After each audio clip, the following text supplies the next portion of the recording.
마태복음 8장 5절부터 13절 모두 기립해서 말씀 같이 읽도록 하겠습니다. 제가 먼저 5절 읽겠습니다. 예수께서 가버나움에 들어가시니 한 백부장이 나와 간구하여 이르되 주여 내 하인이 중풍병으로 집에 누워 몹시 괴로워하나이다. 이르되 내가 가서 고쳐주리라. 백부장이 대답하여 이르되 주여 내 집에 들어오심을 나는 감당하지 못하겠사오니 다만 말씀으로만 하옵소서. 그러면 내 하인이 낫겠사옵나이다. 나도 남의 수하 있는 사람이요 내 아래에도 군사가 있으니 이더러 가라 하면 가고 저더러 오라 하면 오고 내 종도로 이것을 하라 하면 하나이다. 예수께서 들으시고 놀랍게 여겨 따르는 자들에게 이르시되 내가 진실로 너희에게 이르노니 이스라엘 중 아무에게서도 이만한 믿음을 보지 못하였노라. 또 너에게 이르노니 동서로부터 많은 사람이 이르러 아브라함과 이삭과 야곱과 함께 천국에 앉으려니와 그 나라의 본 자손들은 바깥 어두운 데 쫓겨나 거기서 울며 이를 갈게 되리라. 같이 읽습니다. 예수께서 백부장에게 이르시되 가라 내 믿은 대로 될지어다 하시니 그 즉시 하인이 나으니라. 아멘. 아멘. 자리에 앉아 주십시오. 길을 잃은 사람들 이런 제목으로 말씀을 증거하겠습니다. C.S. 루이스가 이런 얘기를 했습니다. 교만은 암과 같다. 만족함, 사랑, 그리고 상식을 좀먹는다 이런 얘기를 했어요. 제 짧은 목회 생활이지만 성도님들 아플 때 병원 가면 가장 고통스러워하는 병이 바로 암이고 돌아가실 때까지 정말 삶을 송두리째 통증으로 몰아넣는 것이 암입니다. 그런데 C.S. 루이스는 이 암이 교만과 같다 이렇게 얘기를 한 거예요. 그만큼 우리 삶에 갈등을 많이 일으킵니다. 여러분, 교만이 들어오면 만족 못합니다. 그리고 사랑 다 깨집니다. 그리고 상식, 자기가 아는 것 때문에 누군가를 하대하고 자기가 모르는 것 때문에 슬퍼하는 것, 그게 바로 교만의 문제인 겁니다. 여러분, 교만의 특징은 너무나 광범위합니다. 교만은 어떤 사람은 민족적인 교만이 있어요. 내가 어떤 민족이라는 것 때문에. 국가적인 교만도 있습니다. 어떤 나라에 산다는 것 때문에. 어떤 지역적인 교만도 있습니다. 내가 그 지역에 산다는 것 때문에 더 우월의식을 느끼는 거죠. 자기가 얼마만큼 가졌다는 것 때문에 더 우월의식을 느끼기도 합니다. 자기가 얼마만큼 배웠다 이런 것도 우월의식을 가지게 만들기도 하고요. 내 성격이 좀 더 다른 사람보다 괜찮다 이것도 교만에 들어가게 만들기도 합니다. 자신의 외모, 나는 다른 사람보다 좀 더 예쁘다 이런 것, 이런 모든 것이 우리에게 교만의 함정을 만들 수 있다는 것입니다. 자신의 교만의 상태를 대부분 사람들은 잘 알지 못합니다. 이 정도면 괜찮다라고 생각을 합니다. 그런데 시험에 들어가 보면 자신이 어떤 사람인지를 알게 되죠. 특별히 대표적으로 교만에 빠지게 되면 하나님의 응답이 더딘다고 생각할 때 자신이 먼저 앞서서 행동할 때가 굉장히 많은 게 바로 인간의 모습이라는 거예요. 특별히 어떤 일을 하고 나서 인정 욕구에 굉장히 시달립니다. 누군가 좀 칭찬해 줬으면 하는 그런 갈증이 있고요. 또 무엇보다 어떤 일들을 진행할 때 자기 시간에 모든 일을 맞추려고 하는 그런 경향들이 생깁니다. 자기가 생각한 계획에 누군가 토를 달거나 자기 시간과 다른 시간을 얘기했을 때는 잘 용납하지 못하는 것, 그게 바로 사람이라는 거죠. 잠언 18장 12절에 보면 사람의 마음의 교만은 멸망의 선봉이요 겸손은 존귀의 길잡이니라. 성경은 교만을 가장 위험한 상태로 이렇게 언급하고 있다는 것입니다. 오늘 본문에는 백부장의 믿음이 나오는데요. 예수님께서는 이 백부장의 믿음을 보시고 아주 칭찬하시고 존귀하게 만들고 있습니다. 오늘 10절을 보시면 예수께서 들으시고 놀랍게 여겨 따르는 자들에게 이르시되 내가 진실로 너에게 이르노니 이스라엘 중 아무에게도 이만한 믿음을 보지 못하였노라. 예수님께서 백부장의 믿음, 특별히 겸손한 믿음을 칭찬하셨습니다. 오늘 본문을 잘 보시면 5절에 예수님께서 가버나움에 들어가셨는데 이 가버나움이란 뜻은 나훔의 마을 이런 뜻입니다. 당시에 한 1000명 정도 살았다고 하는데 이 가버나움이 신약시대 예수님의 사역 본부입니다. 그런데 이 사역 본부에 로마 백부장이 찾아와서 오늘 예수님 앞에 나와 있는데 예수님 앞에 나와서 뭐라 그러냐 하면 주여 주여 두 번이나 간구하고 있다는 거죠. 지난주 살펴봤지만 나병 환자가 예수님 앞에 나와서 뭐라 그럽니까? 퀴리에 주여 신적인 존재로 무릎을 꿇고 엎드려 은혜를 구하죠. 오늘 이 백부장은 나병 환자와 거의 유사한 모습으로 나아갑니다. 가난한 마음으로 주여, 주여. 자신의 주 로마의 황제가 진정한 주 아닙니까? 그렇지만 예수 그리스도를 향해서 당신이 진정한 신이고 왕입니다. 이 고백을 반복하고 있다는 겁니다. 여러분, 당시 이방인과 유대인의 관계는 어떻습니까? 유대인들은 이방인을 개로 생각했죠. 적대적인 문화 속에 있습니다. 그런데 그 적대적인 문화를 뚫고 나아가서 주님이라고 2번 부른다는 것, 이게 쉽지 않은 일입니다. 더구나 로마 백부장이라는 것은 권력이 있잖아요. 여러분, 권력 있는 사람이 쉽게 몸을 구부립니까? 그런데 오늘 백부장은 그 모든 한계를 뚫고 들어갔다는 것입니다. 무슨 말이에요? 나는 로마 황제의 권세 아래에 있는 사람이지만 예수 그리스도의 권세 아래에 있는 것이 가장 완벽한 것입니다. 이런 고백을 하는 거죠. 예수 그리스도의 권세, 이것을 나는 진정 신뢰하고 따르길 원합니다. 이 고백을 오늘 로마 백부장이 했다는 것입니다. 더불어서 오늘 예수님께서 7절에 뭐라 그러십니까? 이 백부장의 모습을 보고 놀라서 이런 얘기를 하죠. 내가 너희 집에 들어가리라. 내가 너를 고쳐주겠다. 이 얘기를 합니다. 여러분, 이 말은 사실 굉장히 문화 변혁적인 얘기입니다. 왜냐하면 당시 이방인들을 개로 여겼기 때문에 랍비들이 이방인들의 집에 간다는 것은 상상도 못할 일이에요. 왜냐하면 이스라엘이 포로로 나라를 잃고 나라가 디아스포라 다 흩어진 이유가 이방인들을 통해서 우상숭배 문화에 전염됐기 때문에 다시는 이방인들의 우상숭배를 따르지 않겠다. 그게 결심했거든요. 그래서 율법을 확대 적용해서 아예 이방인들과의 교류를 금지시켜버린 것이 이스라엘의 모습이었습니다. 그런데 예수님께서 지금 유대인의 입장에서 부정한 그 백부장의 집에 들어가겠다고 하는 거죠. 그런데 더 놀라운 것은 이 얘기를 듣고 우리 백부장이 했던 얘기가 바로 8절입니다. 8절 뭐라 그래요? 내 집에 들어오심을 감당하지 못하겠나이다. 자신을 적대시하고 무시하는 유대인들의 틈바구니 안에서 예수님 오시면 나 백부장인 거 인정받았잖아요. 그러면 좀 어떻게 보면 으쓱해야 되는데 전혀 그런 모습이 아니고 도리어 나는 감당치 못하겠습니다. 이런 겸손한 모습, 자기를 부인하고 있는 거죠. 여러분, 겸손이 무엇이냐면 나는 무가치한 존재입니다. 나는 하나님 없이는 아무것도 아닙니다.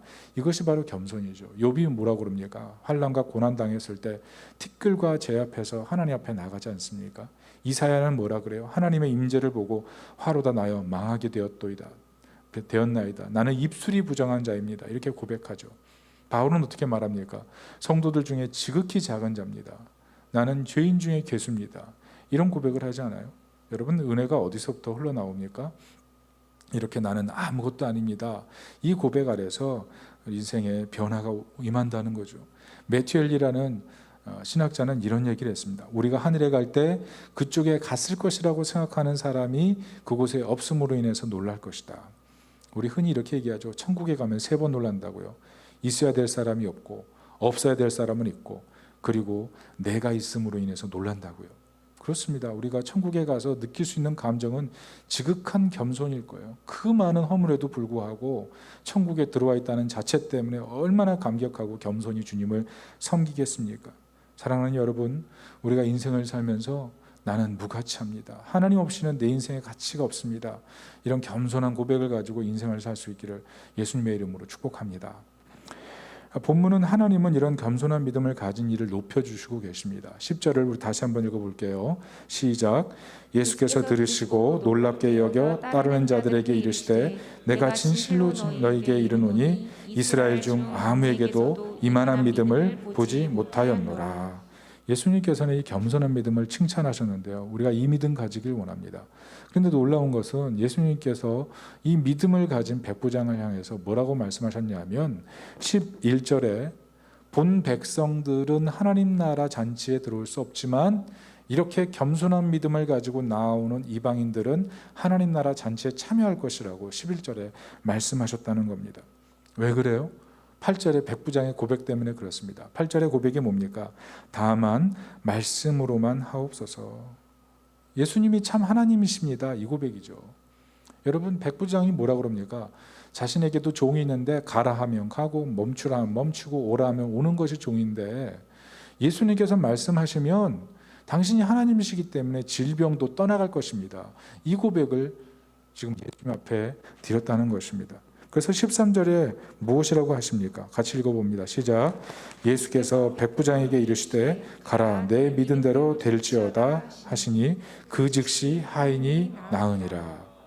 예수님을 참 구원주로 믿고 참 믿음으로 나오는 자, 그 사람은 모든 경계선을 허물어 버린다는 것입니다. 죽음의 경계선을 넘고 하나님 나라 천국의 경계선을 넘어서 영광 중에 들어간다는 거죠. 우리 인생에 많은 경계선이 있지 않습니까? 그 경계선을 넘지 못해서 힘들어하고 어려워하지만 우리 주님을 진실로 믿음을 가지고 나아갈 때 주님은 그 경계선을 뚫고 넘어오게 하는 은혜가 있는 것입니다. 당시 유대인들의 문제가 무엇입니까? 유대인들의 문제는 유대인들만 메시아가 올 때 다 같이 천국 연회에 참여할 수 있다고 생각한 거예요. 그런데 오늘 예수님께서 하시는 말은 겸손히 예수님을 믿는 그 사람들이 천국 잔치에 참여하고 믿음으로 낫게 되고 그 사람들이 진정으로 정결한 자라는 거죠. 너희들이 생각하는 부정한 이방인, 그들은 천국 잔치에 참여할 수 없을 거라고 생각하지만 도리어 자신만을 정결하게 생각하고 자신들이 믿는 그 가치만을, 우선순위만을 집착하여 살아가는 그 상태는 결국 천국 연회에 들어갈 수 없다. 이것이 바로 예수님의 경고였다는 것입니다. 최근에 그 펜트하우스라는 그 드라마가 인기리에 방영되고 한국에서 많은 사람들이 봤습니다. 이제 결국 종용됐는데요. 1년 동안 저는 이제 쭉 시청을 하지 못했지만 제가 생각하는 펜트하우스의 가장 큰 반전 중에 하나는 펜트하우스에서 가장 천대받던 그 세신사 직업을 가진 강말이라는 분의 변화입니다. 이분이 어떻게 됐습니까? 처음에만 해도 아주 강팍한 사람으로 나오죠. 아주 우쭐대는 사람으로 나옵니다. 그런데 알고 보니 세신사예요. 목욕탕에서 때를 밀어주는 사람이었어요. 모든 사람들에게 폭로당하죠. 그러면서 자신이 얼마나 연약한 존재인지를 다른 사람들이 모두 알게 됐을 때 그때 회심을 합니다. 그리고 나서 도리어 돕고 섬기는 사람이 되죠. 이 펜트하우스가 어떻게 돼요? 다 몰락해요. 다 죽어요. 다 쓰러져요. 다 처참하게 됩니다. 높은 사람은 다 낮아졌어요. 그런데 마지막에 이 세신사였던 이분이 가장 높아져서 도리어 연약한 사람들을 돕는 아주 영광스러운 사람으로 높여주는 것을 볼 수가 있었다는 것입니다. 여러분, 당시의 종은 누굽니까? 종은 명이 없는 자예요. 가장 낮은 자예요. 고통 중에 있는 사람입니다. 특별히 오늘 본문에 나온 종은 6절에 보면 괴롭다는 그런 상태에 있어요. 이것이 헬라어로 바사니조라고 합니다. 아주 극심한 고통, 죽음 전에 느낄 만한 그런 고통 속에 있는 사람이었어요. 그런데 오늘 그 겸손한 믿음을 통해서 이 종이 완전한 자유를 경험하고 완전한 회복을 경험하고 있다는 거죠. 여러분, 그 이유가 뭐냐면 말씀만 하옵소서. 이런 백부장의 믿음이 이런 놀라운 변화를 일으키고 그 인생의 경계선을 넘게 만들어 줬다는 것입니다. 예수님께서 오늘 그 믿음을 보시고 놀라는 거예요. 이 놀라다는 단어가 헬라어로 사우마조예요.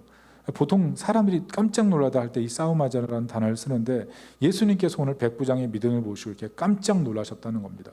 왜냐하면 자신을 최측근에서 따르는 이 제자들도 이만한 믿음을 가지지 못했는데 백부장의 믿음은 예수님께서 천국 연회에 들어올 수 있다고 말씀하신 만큼 큰 기쁨이 되었다는 거죠. 겸손한 믿음이 인생의 역전을 가져온다. 이것을 우리는 본문을 통해서 발견할 수 있는 것입니다. 문제는 겸손한 믿음이 중요한 거 알지만 우리가 과연 겸손한 믿음으로 살아갈 수 있느냐 하는 문제입니다. 오늘 12절 보면 이방인들은 천국 연회에 들어오지만 본 자손들은 아무도 들어오지 못하잖아요. 그 이유는 뭐냐면 예수님을 인정하지 않고 받아들이지 않았기 때문에 그렇다는 거죠. 자기가 아는 지식선에서 예수님을 거부한 상태, 그게 바로 본문의 문제였던 것입니다. 그래서 11절 예수님께서는 동쪽 서쪽에서 이방인들은 다 연회에 참여하지만 유대인들은 들어올 수 없다고 얘기를 하신 거죠. 우리가 본문에서 발견할 수 있는 이런 겸손의 장애물들이 있는 것입니다. 하나님을 하나님으로 인정하지 못하게 하고 우리의 삶을 지금보다 더 복되게 살지 못하게 하는 이 교만의 함정, 우리가 주의해야 된다는 거죠.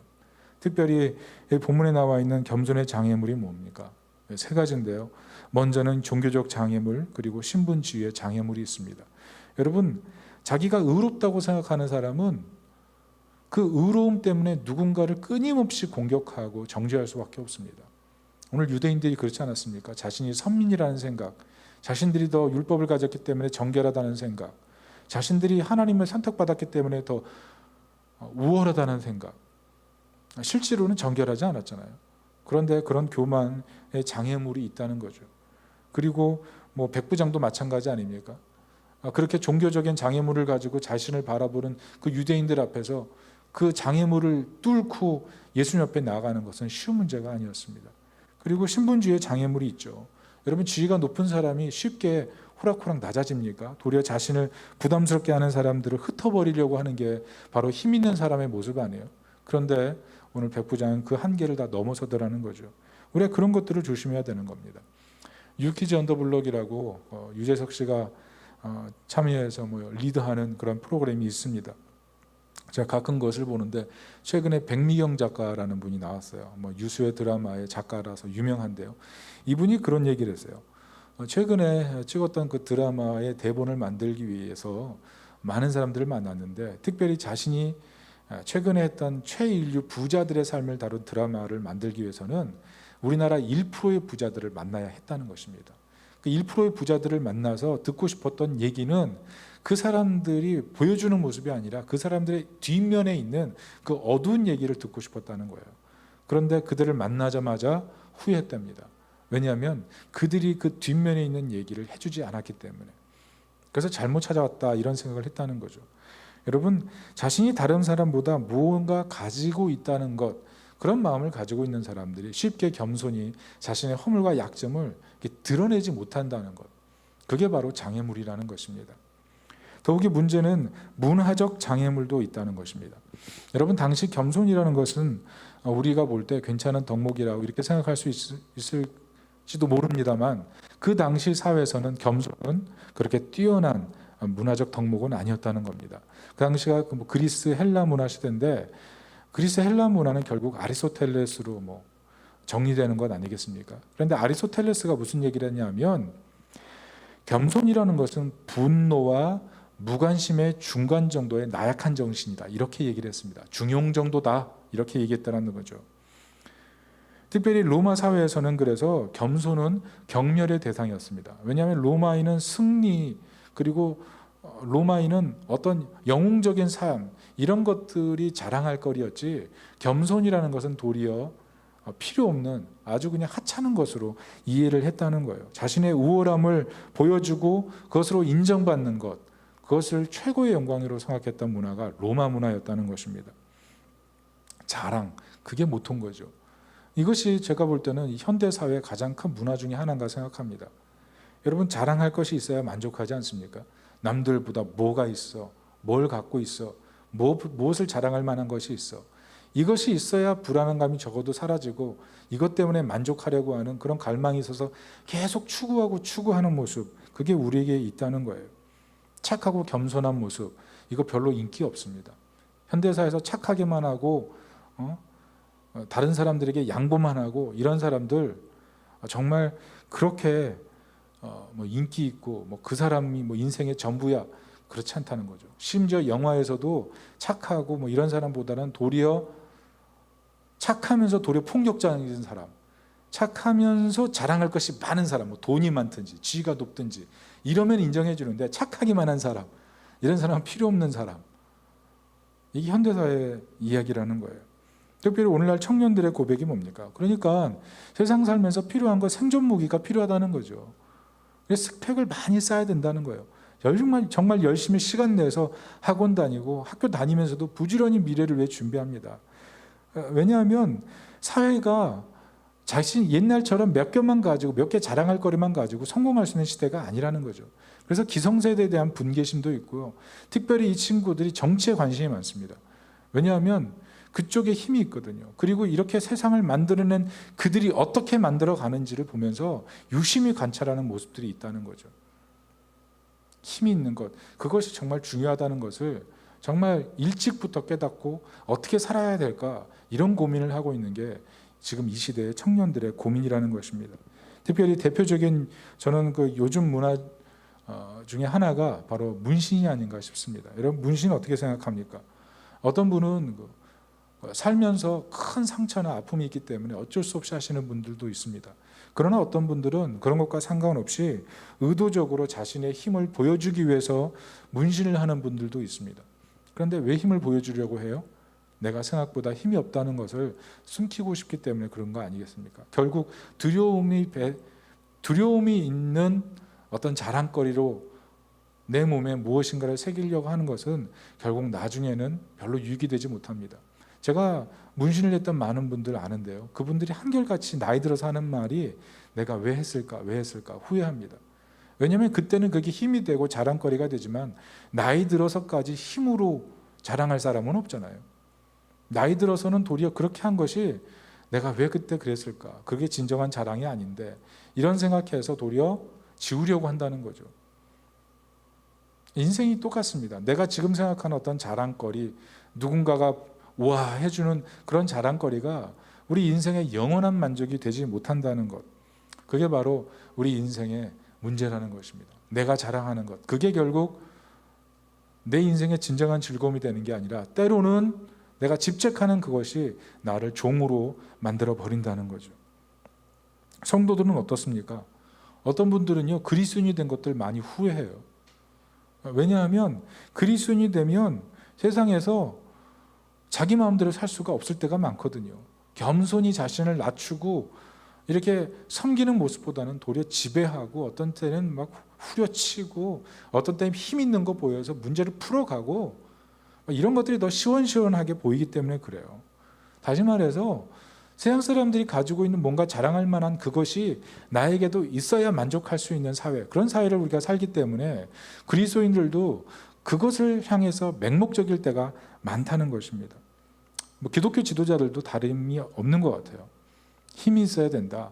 그래서 그 힘을 교회 사역하면서 자기도 모르게 드러내는 것 같아요. 그래서 무조건적인 순종을 때로는 요구하거나 독재적인 방식으로 교회를 운영할 때가 있다는 거죠. 문제는 그리스도의 겸손이 보이지 않는 거예요. 그러나 그 리더가 힘이 있다는 것 때문에 무조건 따라가야 되는 그런 상황. 그래서 세상 사람들이 그것을 볼 때 뭐라고 그럽니까? 목사가 하나님보다 세 보이는 거죠. 그러니까 그것을 보면서 아이러니하게 생각하는 거 아니겠습니까? 여러분 우리가 그렇습니다. 자랑할 만한 그것이 사실은 우리로 하여금 만족과 행복을 주는 자리로 이끄는 것이 아니라 우리로 하여금 피곤하게 만들고 끌려다니게 만들 때가 더 많다는 거예요. 당시 바리새인들이 똑같았습니다. 율법을 고압적으로 적용해서 자기 권위를 세우는데 혼신을 다하니까 사람들이 볼 때 뭐라 그런 거예요? 그 사람들의 말에 의해서 자신의 인생의 행복과 불행이 결정되니까 사람들이 그 사람들을 보면서 하나님을 두려워하는 게 아니라 그들의 판단을 더 두려워하게 되었던 거죠. 결국 우리가 자랑하고 우리가 힘 있다고 생각하는 것들을 추구할 때 우리는 결국 종이 되고 진정한 만족에 이를 수가 없게 되는 거예요. 제가 최근에 그 짜파게티에 소고기를 올려서 먹은 적이 있습니다. 왜냐하면 영화 기생충을 봤기 때문이죠. 그 최고 인류 부자들이 짜파게티에 소고기 올려 먹는 그 모습을 보면서 저도 같이 그 만족의 대열에 동참해 봤습니다. 여러분 해봤죠? 분명히 했을 거라고 생각합니다. 그런데 그게 정말 만족을 줍니까? 이렇게 먹는구나, 이렇게 살아가는구나. 그냥 짜파게티 하나만 먹고 사는 게 아니라 여기에 한우를 올려놓고 일뿔뿔을 올려놓고 먹는 사람들도 있구나. 여러분, 근데 그거 먹고 나서 어떤 생각 들어요? 계속 그렇게 먹어야지 만족하겠습니까? 여러분, 어떻게 보면 우리 사회에서 더 가진 사람들이나 더 우월한 사람들이 하는 어떤 무엇인가를 우리는 하고 가지고 소유해야만 만족할 수 있다는 그런 생각이 많은데 실제로 그거 하고 나면요, 그게 진정한 만족이 되지 못해요. 그냥 우월하게 잠깐 보였던 거고 그게 했다는 것 때문에 그 자랑 하나 늘리는 거지 그 자랑거리 하나로 인생이 완전히 변화되느냐, 그렇지 않다는 거죠. 비싼 돈 들여서 신혼여행 아주 좋은 데 가서 그게 평생의 기억거리로 사람들에게 자랑할 거리가 하나 있는 것, 그거 괜찮은 거죠. 그런데 그 자랑거리 하나 없다는 것 때문에 정말 인생을 불행하게 살아간다면 그거 정말 불행 아니겠습니까? 여러분, 어떻게 보면 우리가 생각하는 이 자랑거리가 우리를 행복하게 만들기도 하지만 때로는 누군가 한 것을 내가 하지 못하기 때문에 느껴지는 그 불행감, 그것이 얼마나 우리를 처참하게 만드는지도 모른다는 것입니다. 여러분, 자랑할 거리가 많은 거 나쁜 거 아니에요. 안정감도 주고 기쁨도 주고. 그러나 진정한 만족, 진정한 자랑거리가 되지 못한다는 거죠. 전도서를 한번 읽어봤으면 좋겠어요. 전도서 1장 16절부터 18절인데요. 여기 솔로몬의 고백이 나옵니다. 우리 같이 한번 교독해 볼게요. 내가 내 마음속으로 말하여 이르기를 보라, 내가 크게 되고 지혜를 더 많이 얻었으므로 나보다 먼저 예루살렘에 있던 모든 사람들보다 낫다 하였나니 내 마음이 지혜와 지식을 많이 만나 보았음이로다. 내가 다시 지혜를 알고자 하며 미친 것들과 미련한 것들을 알고자 하여 마음을 썼으나 이것도 바람을 잡으려는 것인 줄을 깨달았도다. 같이 읽어봅니다. 지혜가 많으면 번뇌도 많으니 지식을 더하는 자는 근심을 더하느니라. 여러분, 지식이 많으면 만족할 줄 알았어요. 그런데 도리어 번뇌, 근심이 있다는 것, 이게 바로 우리들의 삶의 문제인 겁니다. 여러분, 자랑할 거리가 많은 것, 그게 도리어 누군가의 자랑에 내가 종이 되는 거예요.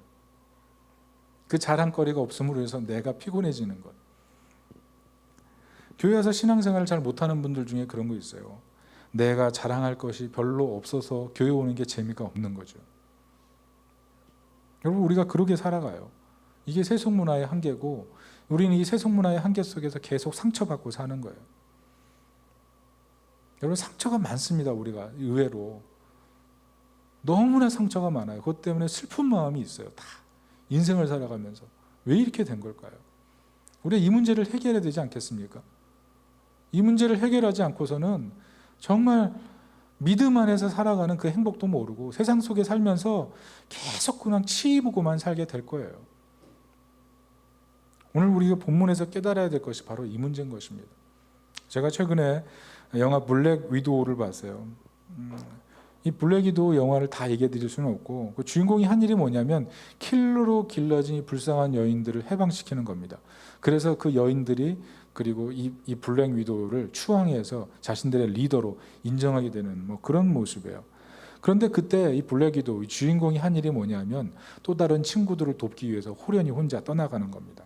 그게 엔딩이라고 얘기하면 안 되겠죠. 그렇지만 한번 보시면, 제가 뭐 다 얘기한 건 아니니까 한번 보십시오. 그런데 영화가 끝나고 나서 이 마블 영화들은 끝에 엔딩 크레딧에 또 다른 조그만 5분짜리 영상을 올려놓는데, 그 영상에 뭐가 나오냐면 블랙 위도우의 묘지가 나옵니다. 자기 친구들을 위해 써놨지만 그 친구들과 함께 무언가를 하다가 희생된 거죠. 그런데 그 묘지를 아주 숭고하게 비춰줘요.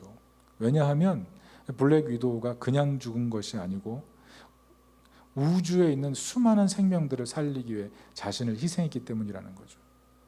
여러분, 이 영화에서 보여주는 것을 우리는 잘 주목할 필요가 있어요. 우린 힘이 세고 남들보다 지식 있고 남들보다 더 많이 소유하는 것, 인생의 자랑거리가 많아지는 것이 정말 내 인생을 가치 있게 만든다고 생각해요. 그러나 이 영화에서도 말하는 게 무엇이냐 하면 누군가를 희생하고 겸손히 섬기는 것, 거기에 정말 아름다움이 있고 숭고함이 있다는 것을 이 영화에서 말해주고 있다는 걸 우리가 발견해야 된다는 것입니다.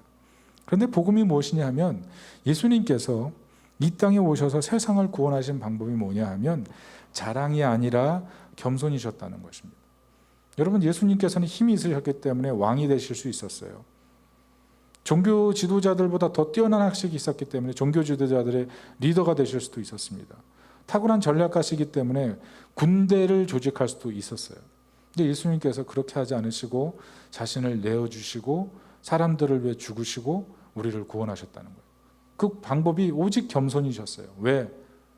하나님께 온전히 맡겨드릴 때 진정한 구원이 일어나기 때문에. 인간은 잘 못 맡기거든요.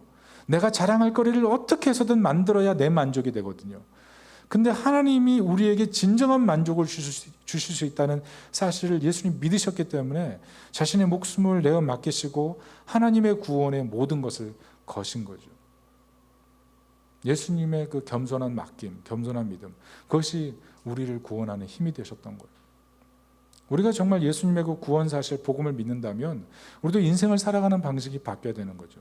내가 무언가를 자랑하기 위해서 인생을 사는 것이 아니라 하나님께 진정으로 맡길 때 진정한 만족과 구원이 있다는 사실을 믿고 하나님께 맡기며 살아가는 삶, 그것을 인생의 최고의 만족과 최고의 기쁨으로 생각하며 살아가는 것, 그게 바로 복음 적용 아니겠습니까? 빌립보서 2장 5절부터 8절을 보면 이 예수님의 사역에 대해서 구체적으로 잘 언급을 했습니다. 우리 다 같이 한번 합독하겠습니다. 시작. 너희 안에 이 마음을 품으라. 곧 그리스도 예수의 마음이니 그는 근본 하나님의 본체시나 하나님과 동등됨을 취할 것으로 여기지 아니하시고 오히려 자기를 비워 종의 형체를 가지사 사람들과 같이 되셨고 사람의 모양으로 나타나서 자기를 낮추시고 죽기까지 복종하셨으니 곧 십자가에 죽으심이라. 예수님의 겸손한 믿음을 드러냈어요. 여러분, 겸손한 믿음, 이것이 진정한 변화를 만들어낸다는 것입니다. 요한복음 4장에 보면 그 모습을 아주 적나라하게 펼쳐놓고 있습니다. 그것이 바로 우물가의 여인의 회심 사건 아니겠습니까? 여러분, 이 여인은 남편이 5이었어요. 이 여인은 생각보다 굉장히 타락하고 난잡할 수도 있습니다.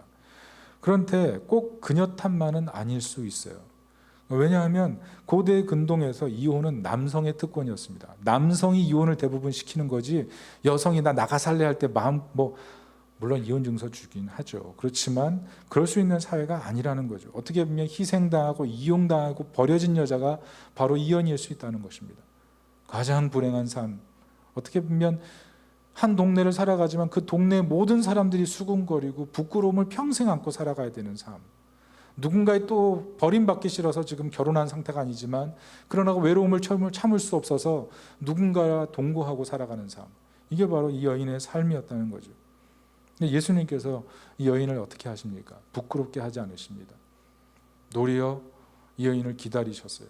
여러분, 고대 근동에서 남성이 여성에게 말을 거는 것도 어려운 일이지만 뭐하러 하나님이신 그분이 이 스토리 많은 이 여인에게 찾아오셔서 기다리셔야 됩니까?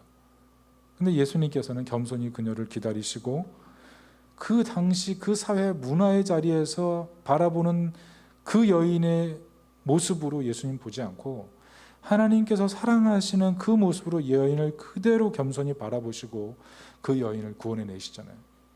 그 여인이 생수의 강이 마음속에서 흘러넘쳤어요. 우물가에서 사람들이 날마다 자신을 뒷얘기하면서 험담하면서 아주 조롱하면서 누구도 없는 그 오후 땡볕 내리쬐는 그 시간에 나와서 물을 떠야만 하는 그 인생의 수치 가득한 그 여인이 물로 채울 수 없는 마음의 가난을 예수님을 만나고 나서 마음속에 생수의 강, 기쁨의 강이 흘러넘쳤잖아요. 결국 어떻게 합니까? 자신을 부끄러워하는 그 동네에 들어가서 예수님을 자랑하잖아요. 자랑거리가 바뀐 거예요. 자랑거리가. 이 복음의 바로 변한 거예요. 우리가 겸손하신 예수님의 그 사랑과 은혜를 온전히 우리가 주목하고 받아들일 때 우리는 인생의 자랑거리가 바뀌게 되는 거예요. 여러분, 누군가가 가진 것을 내가 가지고 있지 않기 때문에 그것 때문에 불안하고 속상하게 살아가는 삶은 진정한 복음 속에 거하는 삶이 아니에요. 예수님께서 우리에게 해주셨던 그 놀라운 은혜, 그분이 나에게 베푸셨던 그 은혜가 내 인생의 최고의 자랑이요 최고의 만족이 되는 것. 그래서 사람들이 무엇을 가지고 많이 가지고 더 알고 이런 것 때문에 내 마음이 절대 휘둘리지 않고 항상 예수님을 봄으로 말미암아서 항상 만족의 상태로 살아가는 것, 이게 진정한 복음의 능력이고 역사라는 거예요. 그래서 우리는 이 복음을 우리 삶에 허락하신 예수님 매일매일 바라보는 거예요. 그래야 우리가 삶의 여러 가지 시험과 유혹에 쉽게 흔들리지 않는 것입니다. 여러분, 교만이 무엇입니까? 교만의 문제가 뭐냐면 가진 것이 많은 사람이 겸손하기 힘듭니다. 아는 것이 많은 사람이 겸손하기 힘들어요. 내가 괜찮은 사람이라고 생각하면 복음 적용 잘 하지 못합니다. 지금 설교를 들으면서도 내가 남들보다 더 가졌다고 생각하는 사람은요, 쉽게 마음이 움직일 수가 없어요. 내가 상대방보다 더 선하고 많은 사람들 앞에서 괜찮게 살아가는 사람은 자신이 선하기 때문에 교회를 찾을 이유도 별로 발견하지 못하는 게 사람 아니에요. 근데 결국 뭡니까? 자랑할 거리 찾다가 엉망이 되는 것. 그게 삶의 문제라는 것입니다. 그런데 예수님께서 하신 일이 무엇이냐면 바로 우리의 이 상태를 왜 죽으신 것입니다. 자랑할 거리를 찾고 만족하지 못하고 영혼에 기근든 상태로 비교하면서 상한 마음으로 살아가는 우리의 이 상태, 바꿔 말하면 이 교만의 상태를 해결하시기 위해서 예수님께서 죽으신 거예요. 왜? 종으로 만들지 않으셨습니까? 종이 되도록 두고 보실 수 없으니까. 그게 하나님의 사랑 아니에요? 우리가 종이 되는 것을 견딜 수 없어 하시는 분, 그게 바로 하나님이세요. 그 종이 될 수 없도록 하시기 위해서 예수님께서 이 땅에 오셔서 우리 대신 종이 되어 죽으신 사건, 그게 복음 아닙니까? 그런데 왜 우리가 종이 되는 거예요? 왜 사람들이 원하는 그 자랑거리에 우리가 매여서 그 자랑거리 없음으로 인해서 종처럼 살아가느냐는 거죠. 우리 복음을 잘 적용해서 종으로 살아가는 것이 아니라 자녀로 살아가는 영광, 그게 하나님 백성이 되시길 바랍니다. 그런 하나님 백성이 되어서 늘 예수 그리스도의 최고의 만족을 삼고 기쁨으로 살아갈 수 있기를 축복합니다. 요한복음 21장에 보면 예수님께서 베드로를 찾아오세요. 여러분, 베드로 어떤 사람입니까? 실패자예요. 근데 왜 실패했어요? 자랑거리 찾다가 실패했어요. 모든 제자들보다 자신이 예수님 더 잘 지킬 수 있는 사람이라고 자기 확신이 강했어요. 요한과 야고보다 자기가 더 뛰어난 사람이라고 생각했던 그런 사람이에요. 그런데 그 자랑거리를 다 잃어버렸죠. 자기는 정말 아무것도 아닌 사람, 정말 빈 껍데기가 돼버린 그런 상태인 베드로를 예수님 찾아오셨어요. 찾아오셔서 예수님 어떻게 하십니까? 조반 위에 내가 나를 사랑하느냐 물으셨어요. 그런데 여러분이 본문을 저도 해석하다가 깨달은 건데, 이게 뭐냐면 20절을 보시면 이렇게 얘기해요. 베드로가 돌이켜 예수께서 사랑하시는 그 제자가 따르는 것을 보시니, 이게 무슨 말이에요?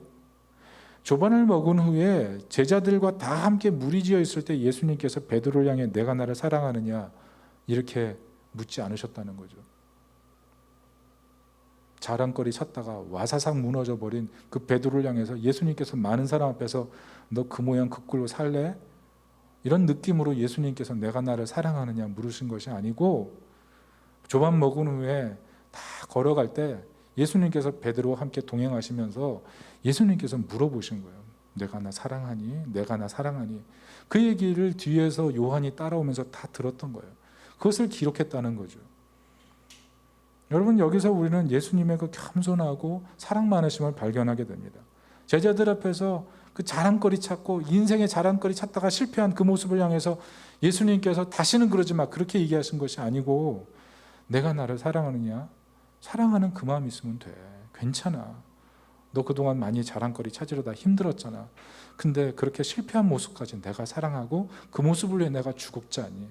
그냥 너는 내 곁에 있으면 돼. 내가 너와 영원히 동행할 거야. 그것을 잊지 마. 그것을 예수님께서 얘기하셨다는 거예요. 여러분, 지금도 예수님께서는 겸손히 이렇게 얘기하시는 겁니다.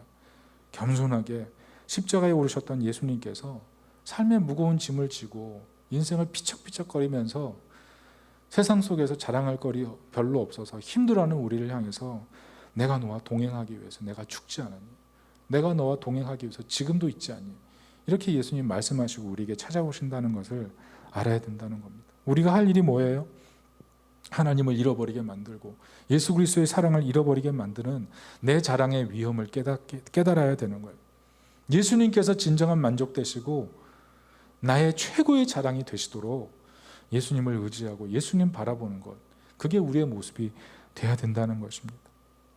오늘 우리 백부장 얘기를 보면서 우리가 주목해야 될 이유가 있습니다.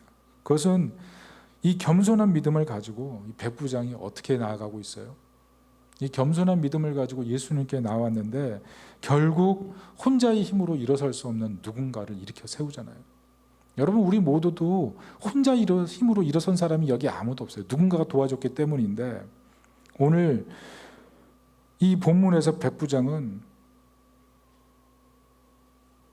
겸손한 예수님을 믿었지만 누군가를 일으키는 존재로 쓰임받고 있다는 거죠. 여러분, 우리가 인생의 개인적인 자랑거리를 계속 찾으면서 잃어버리는 게 무엇입니까? 인생의 자랑거리를 찾으면서 갈 길을 몰라 하는 그 사람들을 사실은 잊어버린 채 그렇게 살 때가 더 많잖아요. 내 자랑거리, 내가 세우려고 하는 무엇인가를 찾다가 정말 내가 주님께서 원하시는 사랑의 자리로 가지 않은 채 그렇게 살 때가 있지 않습니까? 그런데 우리가 그때 예수님께서 나에게 오셨던 것을 기억하면서 누군가에게 말해줄 수 있는 그런 사람이 되어야 된다는 것입니다. 여러분, 말씀의 결론을 맺습니다. 여러분, 우리는 내가 무엇인가 있어야 행복해지는 존재가 아닙니다. 이미 예수 그리스도께서 우리를 위해 죽어주셨기 때문에 우리가 하나님의 자녀가 됐고, 우리는 이 복음이 우리에게 이미 적용됐기 때문에 세상 누구보다 행복한 존재가 되었음을 믿으시기 바랍니다. 예수님께서 우리에게 인생의 최고의 기쁨이 되셨고 최고의 만족이 되셨어요. 그래서 결코 우리는 이 최고의 사랑, 최고의 기쁨을 빼앗기지 않는 하나님 백성이 되기를 바랍니다. 문제가 있을 때마다 최고의 사랑은 예수님이지, 나의 최고의 자랑은 예수님이지, 그렇게 생각하고 삶에 있는 문제를 바라볼 때서야 우리는 비로소 그 문제에 휘둘리는 것이 아니라, 종이 되는 것이 아니라 자녀로 살아가게 된다는 것입니다. 베드로전서 2장 25절에 베드로가 이렇게 얘기합니다. 너희가 전에는 양과 같이 길을 잃었더니 이제는 너희 영혼의 목자와 감독 되신 이에게 돌아왔느니라. 여러분, 세상적인 자랑거리를 다 찾다가 길을 잃었던 사람 베드로가 얘기합니다. 여러분, 우리도 동일하지 않습니까? 혹시라도 이 말씀을 듣는 중에 세상적인 자랑거리를 찾다가 길을 잃은 분이 있다면 주님께 돌아올 수 있길 바랍니다. 베드로후서 3장 18절에 이렇게 얘기합니다. 오직 우리 주, 같이 읽습니다. 오직 우리 주 곧 구주 그 예수 그리스도의 은혜와 그를 아는 지식에서 자라가라. 영광이 이제와 영원한 날까지 그에게 있을지어다. 우리의 자랑은 오직 예수 그리스도가 되어야 된다는 거죠. 왜? 베드로가 만났던 예수님, 그분이 그냥 인간적으로 존중할 뿐이 아니라 베드로가 만났던 예수님은 진실로 하나님의 아들이셨다는 거죠. 십자가에 못 박히셨지만 다시 부활해서 하늘로 승천하시고 다시 재림하실 영광의 하나님이라는 사실을 베드로가 온전히 믿고 깨달았기 때문에 이 땅에 살면서 여전히 세상적인 자랑거리로 삼고 세상적인 자랑을 위해 인생을 살아가는 사람에게 그렇지 않다, 진정한 자랑은 하나님이 되셔야 하고 그분에게 인생을 맡길 때 진정 인생이 부여질 수 있다는 얘기를 해주고 있는 거예요.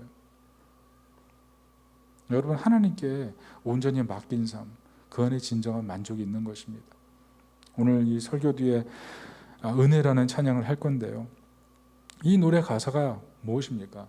내가 당연하게 생각했던 모든 것들, 그것이 사실은 당연한 것 아니고 다 은혜였다는 그 고백 아닙니까? 여러분, 생각해 보십시오. 우리 인생에 지나온 모든 자리가 다 은혜였어요. 우리가 어떻게 교만할 수가 있습니까? 지금까지 우리가 누리고 밟아왔던 모든 순간순간들이 다 하나님의 은혜였어요. 그러니까 우리가 남은 인생 어떻게 살아야 됩니까? 겸손하게 오직 주님이 모든 것을 하실 수 있습니다. 내가 주님과 동행할 때 나는 최상의 만족과 최상의 기쁨으로 살아갈 수가 있습니다. 이런 믿음으로 살아갈 수 있는 하나님 백성이 되시길 바랍니다. 잠깐 반주해 주십시오. 여러분, 자랑거리가 무엇입니까? 여러분이 지금 정말 자랑하고 싶고 의존하고 있는 게 무엇입니까? 혹시 종이 되어 있지는 않습니까? 주님께서 우리를 위해 죽어주신 이유는 자유인이 되라고 죽어주신 것인데, 지금 우리가 집착하고 있는 그 문제 때문에 불안한다면 다시 예수님 바라보십시오. 예수님 의지하십시오. 예수님이 우리의 모든 것이 되십니다. 우리가 예수님께서 모든 것을 채우실 수 있다는 그 믿음 안에 살 때 우리는 진정한 만족과 기쁨의 길을 걸어갈 수가 있는 것입니다. 우리 다 같이 이 시간 우리 한번 기도했으면 좋겠어요. 혹시 하나님, 내가 지금 종이 되어 있습니까? 하나님, 다시 자유하게 도와주옵소서. 믿음의 길 걸어가고 있습니까? 하나님, 정말 주님이 내 모든 것이 되셨다는 그 믿음 때문에 흔들리지 않는 그런 하나님 백성 되기를 원합니다.